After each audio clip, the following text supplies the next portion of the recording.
Ang Diyos hindi mo lang kasama kapag may breakthrough. At ang Diyos hindi mo lang kasama kapag may challenges.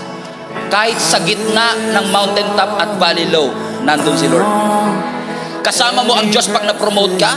Kasama mo ang Diyos pag nawalan ka ng trabaho. Pero yung araw-araw kang pumapasok sa trabaho, kasama mo pa rin ang Panginoon. Hindi lang natin na-appreciate kasi yun ang ordinary.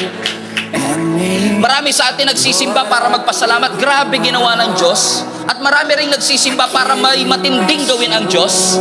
Pero minsan nakakalimutan nating ipagpasalamat yung araw-araw sinusustain niya tayo. Yung araw-araw may trabaho tayo. Yung araw-araw may nakakain tayo. Yung paglakad po natin kasama si Jesus, kasama din po sa pagpapala ng Diyos at presensya ng Diyos, yung mga simple at ordinaryong parte ng ating buhay. Yung mga average and typical.